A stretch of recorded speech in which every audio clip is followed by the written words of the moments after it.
बच्चों क्या आप बता सकते हैं आरपीएम, आरपीएस और आरपीएच किसकी यूनिट है? तो बच्चों आज का हमारा टॉपिक है वो है एंगुलर वेलोसिटी का। तो देखते हैं बच्चों एंगुलर वेलोसिटी क्या होती है। एंगुलर वेलोसिटी को रिप्रेजेंट किया जाता है ओमेगा से। एंगुलर वेलोसिटी को बच्चों रिप्रेजेंट किया जाता है ओमेगा से, यानी कि जिस स्पीड से बॉडी, जिस वेलोसिटी से बॉडी घूमती है वो वेलोसिटी एंगुलर वेलोसिटी है। बच्चों जिस तरह से स्पीड यानी कि वेलोसिटी बराबर होता है डिस्टेंस बाय टाइम या डिस्प्लेसमेंट बाय टाइम, वैसी एंगुलर वेलोसिटी होता है थीटा बाय टी। थीटा आपका एंगुलर डिस्प्लेसमेंट और टाइम यानी कि इसकी यूनिट होती है बच्चों रेडियन पर सेकंड। इसकी यूनिट है रेडियन पर सेकंड। हमें पता है एंगल का यानी एंगुलर डिस्प्लेसमेंट का कोई डायमेंशन फॉर्मूला होता नहीं है, टाइम का टी होता है, तो इसका डायमेंशन फॉर्मूला आएगा m0 l0 t-1, ये डायमेंशन फॉर्मूला है। अब बच्चों जो ओमेगा है वो एंगुलर डिस्प्लेसमेंट थीटा पे डिपेंड करता है, तो ओमेगा भी एक वेक्टर हुआ, एक्सियल वेक्टर, यानी एंगुलर वेलोसिटी एक एक्सियल वेक्टर है। एक्सियल वेक्टर वो होता है जो किसी बॉडी के अंदर रोटेशनल इफेक्ट जनरेट करे, तो इसकी डायरेक्शन वही होती है, एंगुलर वेलोसिटी की डायरेक्शन वही होती है जो थीटा की होती है। फॉर एग्जांपल हमने लास्ट लेक्चर में पढ़ा था थीटा के अंदर, मान लेते हैं कोई बॉडी एंटी क्लॉकवाइज घूम रही है, तो मैंने आपको समझाया एंटी का मतलब एंटी आउट, घर से एंटी आउट, यानी कि एंटी क्लॉकवाइज में ओमेगा की डायरेक्शन आउटवर्ड होती है, और ओमेगा की डायरेक्शन आउटवर्ड होगी तो इसे डॉट से रिप्रेजेंट करेंगे किसमें, एंटी क्लॉकवाइज में। और एंगुलर वेलोसिटी की डायरेक्शन इनवर्ड होगी कब, क्लॉकवाइज में, यानी कि यदि क्लॉकवाइज डायरेक्शन है तो इनवर्ड और एंटी क्लॉकवाइज डायरेक्शन है तो क्या होगा, आउटवर्ड होगा। आई होप यहां तक आपको चीज समझ आ गई होगी। अब बात है बच्चों टाइप ऑफ एंगुलर वेलोसिटी की, टाइप्स ऑफ एंगुलर वेलोसिटी की। एंगुलर वेलोसिटी की बच्चों टाइप क्या है। एंगुलर वेलोसिटी की दो टाइप है बच्चों, एक तो होती है instantaneous angular velocity, instantaneous angular velocity, और एक होती है एवरेज एंगुलर वेलोसिटी, एक होती है एवरेज।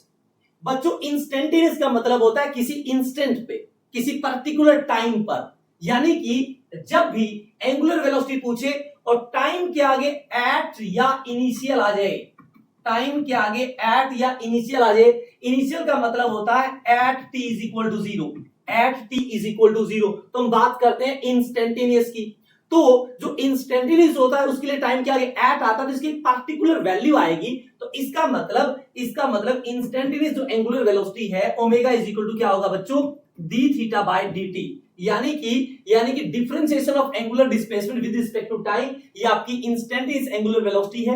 ये फॉर्मूला तब यूज करना है जब एंगुलर वेलोसिटी पूछे और टाइम के आगे एट या इनिशियल, जैसे find initial angular velocity, find angular velocity at t is equal to 2 second, find angular velocity at t is equal to 5 second, तो वहां पे आपको omega is equal to d theta by dt formula लगाना है। अब बच्चों d theta by dt का मतलब होता है slope of theta T graph, यानी कि जब भी आपके पास एंगुलर डिस्प्लेसमेंट और टाइम का ग्राफ हो, एंगुलर डिस्प्लेसमेंट और टाइम का ग्राफ हो, थीटा और टी आपका ये ग्राफ है, और ये मान लेते हैं 60 डिग्री एंगल है, और आपसे पूछे किसी टाइम के ऊपर at 5 second, at 6 second angular velocity बताइए, तो हमें पता है बच्चों थीटा टी ग्राफ के अंदर जो स्लोप होता है वही आपकी एंगुलर वेलोसिटी है, तो ओमेगा इज इक्वल टू आएगा स्लोप का मतलब tan थीटा, तो tan 60 कितना, और √3 रेडियन पर सेकंड, और √3 रेडियन पर सेकंड, यानी कि slope of theta T graph हमें क्या देगा, एंगुलर वेलोसिटी देगा। कौन सी वाली, इंस्टेंटेनियस वाली।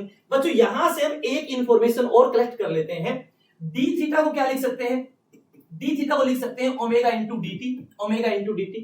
यदि मैं दोनों तरफ इंटीग्रेशन कर दूं तो डिफरेंशिएशन से इंटीग्रेशन कैंसिल हो जाएगा, तो theta phi minus theta I is equal to omega dt, यानी कि ये टोटल एंगुलर डिस्प्लेसमेंट निकालने का फॉर्मूला है, यानी कि यदि आप ओमेगा को टाइम के साथ इंटीग्रेट कर दोगे तो टोटल एंगुलर डिस्प्लेसमेंट आएगी, और आपको पता है इंटीग्रेशन का मतलब है एरिया, तो ये किसका एरिया है, एरिया ऑफ एंगुलर वेलोसिटी और time graph, area of angular velocity time graph आपको क्या देगा, total angular displacement, total angular displacement. ये बड़ी इंपॉर्टेंट बात है बच्चों, ये बड़ी इंपॉर्टेंट बात है।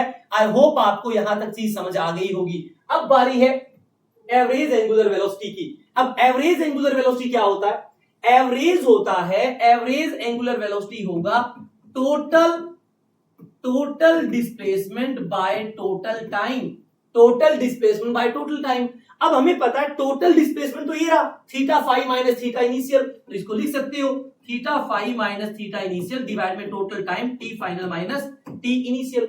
अब हमें ये भी पता है कि theta final minus theta initial क्या होता है, ओमेगा का इंटीग्रेशन डिवाइड में टोटल टाइम, डिवाइड में टोटल टाइम, यानी कि ओमेगा का integration with respect to time आपका टोटल एंगुलर डिस्प्लेसमेंट है डिवाइड में टोटल टाइम। अब हमें पता है ओमेगा टी का जो इंटीग्रेशन है वो तो area of omega T graph है, तो एक और फॉर्मूला आ गया area of omega T graph divide में टोटल टाइम, डिवाइड में टोटल टाइम। इतने फॉर्मूले आप यूज कर सकते हो यदि आपसे एंगुलर वेलोसिटी पूछे और टाइम के आगे इन या बिटवीन हो। एवरेज का मतलब होता है बच्चों जब टाइम के आगे इन या बिटवीन हो, जब टोटल टाइम एक इंटरवल दे रखा हो, जैसे इन 5 सेकंड, इन 7 सेकंड या between 2 to 6 second, between 3 to 9 second, जब इस तरह की स्टेटमेंट हो तो आपको एवरेज, आपसे एवरेज एंगुलर वेलोसिटी पूछी है। और जब टाइम के आगे एट आए तब आपसे इंस्टेंटेनियस एंगुलर वेलोसिटी पूछी है, वहां पे आपको डिफरेंशिएशन करना है। आई होप यहां तक चीजें क्लियर हो गई होगी। ये आपके टाइप्स ऑफ एंगुलर वेलोसिटी है, ये बच्चों टाइप्स ऑफ एंगुलर वेलोसिटी है। आई होप आपको ये चीजें क्लियर हो गई होगी। अगला पॉइंट है बच्चों relation between linear speed and angular speed, linear speed and angular speed. मान लेते हैं बच्चों ये एक सर्कुलर पाथ है, ये एक सर्कुलर पाथ है और इसके अंदर बॉडी ए से गई है बी पर, ए से गई है बच्चों बी पर और सेंटर पे एंगल बनाया है थीटा, सेंटर पे एंगल बनाया है थीटा। तो ए से बी तक जाने के लिए ये जो आर्क है ये क्या है, ये क्या है, डिस्टेंस हो गया। ये क्या होगी बच्चों, डिस्टेंस। तो डिस्टेंस आपका ए टू बी है और थीटा आपका एंगुलर डिस्प्लेसमेंट है। तो हमें पता है लेंथ ऑफ आर्क यानी कि डिस्टेंस बराबर होता है R theta, S is equal to R theta. मान लेते हैं बॉडी घूम रही है, क्या घूम रही है, कैसे, एंटी क्लॉकवाइज। तो यदि मैं दोनों तरफ टाइम से डिवाइड कर दूं तो डिस्टेंस बाय टाइम क्या आ गई स्पीड, और आर थीटा बाय टी क्या आ गया बच्चों ओमेगा। तो v is equal to R omega. ये लीनियर स्पीड और एंगुलर स्पीड के बीच में रिलेशन है, v is equal to R omega. But हमें पता है v तो वेलोसिटी भी हो सकती है और ओमेगा भी एंगुलर वेलोसिटी हो सकती है, यानी कि वेक्टर है। तो उस केस में हमें क्या लिखना पड़ेगा, v इज इक्वल टू, हमें पता है कि जो वेलोसिटी वेक्टर है वो दो वेक्टर के क्रॉस प्रोडक्ट से आएगी। या तो हमें क्या लिखना पड़ेगा आर क्रॉस ओमेगा, और या क्या लिखना पड़ेगा ओमेगा क्रॉस आर। बट इसमें से एक सही है एक गलत है। क्यों? क्योंकि जो क्रॉस प्रोडक्ट है वो कम्यूटेटिव लॉ को फॉलो नहीं करता, या तो आर क्रॉस ओमेगा आएगा या ओमेगा क्रॉस आर आएगा। अब आपको पता है कि बॉडी घूम रही है एंटी क्लॉकवाइज, तो इस पॉइंट के ऊपर स्पीड तो आपकी ये हुई, वेलोसिटी तो आपकी ये हुई, और ये आपका पोजीशन वेक्टर हो गया कितना, आर हो गया आर। और एंटी क्लॉकवाइज है तो ओमेगा आउटवर्ड आना चाहिए, ओमेगा आउटवर्ड। रूल क्या कहता है, क्रॉस प्रोडक्ट का रूल क्या कहता है, पहले वेक्टर की डायरेक्शन में राइट हैंड की फोर फिंगर। यदि आप आर क्रॉस ओमेगा लेते हैं, चेक कर लेते हैं, आर की दिशा में फोर फिंगर, आर की दिशा में फोर फिंगर, और आर क्रॉस ओमेगा, ओमेगा कहां है एंटी क्लॉकवाइज में, आउटवर्ड। तो स्लैप करूंगा बाहर, थंब कहां गया नीचे, यानी कि स्पीड तो नीचे आ रही है जबकि स्पीड है कहां, आउटवर्ड। अरे स्पीड है कहां, ऊपर की तरफ, यानी कि आप आर क्रॉस ओमेगा नहीं कर सकते। दोबारा सुनिए, पहला वेक्टर क्या, आर की दिशा में राइट हैंड की फोर फिंगर। दूसरा वेक्टर कौन, ओमेगा की तरफ आपको हथेली करनी है, पाम। थंब जहां भी जाएगा वो क्रॉस प्रोडक्ट की दिशा होती है, तो क्रॉस प्रोडक्ट तो वी है, यानी कि वी कहां आएगा नीचे, जबकि आना कहां चाहिए वी ऊपर, यानी कि आर क्रॉस ओमेगा नहीं होता, क्या होता है ओमेगा क्रॉस आर। करके दिखाता हूं, पहला वेक्टर कौन ओमेगा, एंटी क्लॉकवाइज में ओमेगा आउटवर्ड है, और आर पोजीशन वेक्टर इस साइड हथेली करोगे, थंब कहां गया ऊपर की तरफ, तो ऊपर की तरफ है तो स्पीड। यानी कि यदि आपको लीनियर वेलोसिटी निकालनी है तो ओमेगा और आर का क्रॉस प्रोडक्ट करना पड़ेगा, ओमेगा और आर का आपको क्रॉस प्रोडक्ट करना पड़ेगा। आई होप आपको ये चीज समझ आ गई होगी। अब बच्चों हम बात करते हैं आरपीएम, आरपीएस और आरपीएच, ये किसकी यूनिट होती है। अब एक टर्म होती है फ्रीक्वेंसी होते हैं number of rotation in 1 second.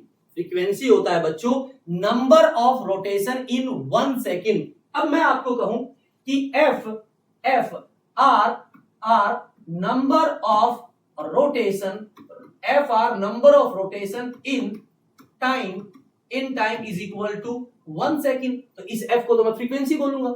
इस f को मैं क्या बोलूंगा, फ्रीक्वेंसी बोलूंगा। तो time in one rotation, time in one rotation is equal to, यदि f रोटेशन 1 सेकंड में है तो एक रोटेशन का टाइम कितना आएगा, 1/f सेकंड। और एक रोटेशन का टाइम पीरियड क्या होता है बच्चों, टाइम पीरियड t, तो t इज इक्वल टू क्या है, 1/f, t is equal to क्या है, 1/f। यानी कि this is the relation between time period and frequency, this is the relation between time period and frequency.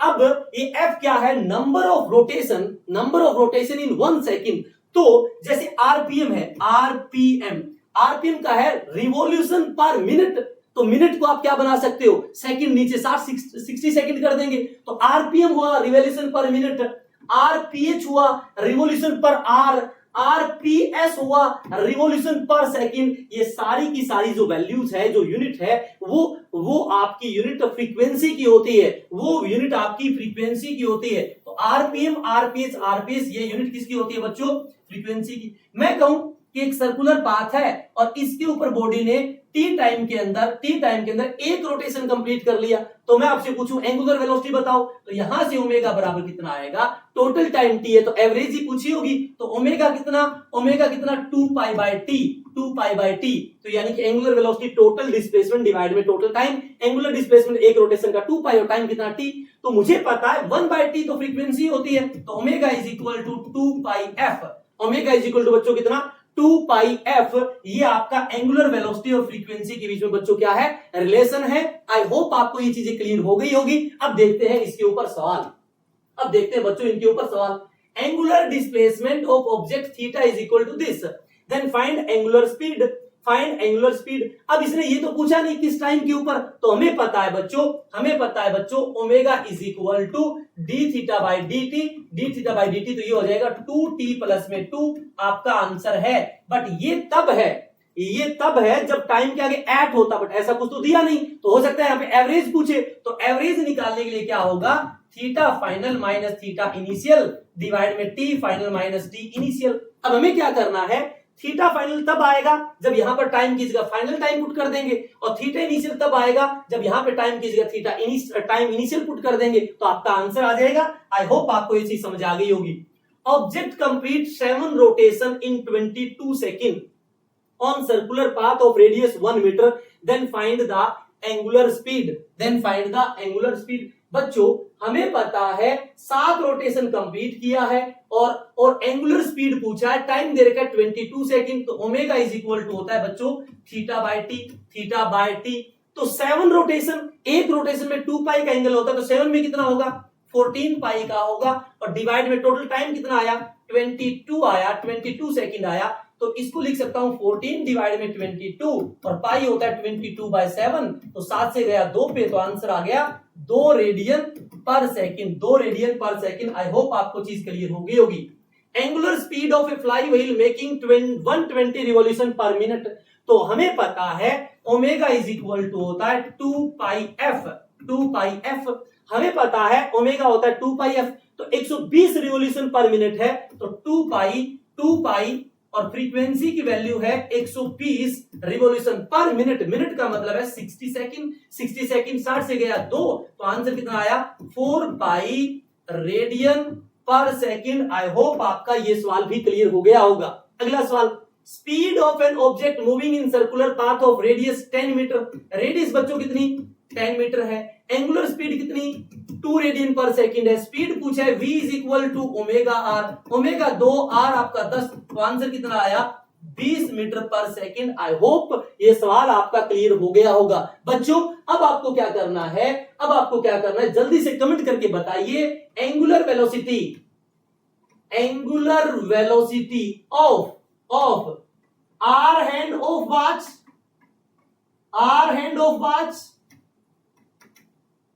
Minute hand of watch, second hand of watch, और आपको बतानी है angular velocity of earth about own axis and about sun. जल्दी से comment करके बताइए angular velocity of minute hand, hour hand, second hand and earth about its own axis and about sun. जल्दी से करके बताइए। और यदि आपको इसी तरह से सारे के सारे कंसेप्ट सीखने हैं, जल्दी से फिजिक्स उर्मा को लाइक एंड सब्सक्राइब जरूर करें और अपने दोस्तों के साथ शेयर करना ना भूलें।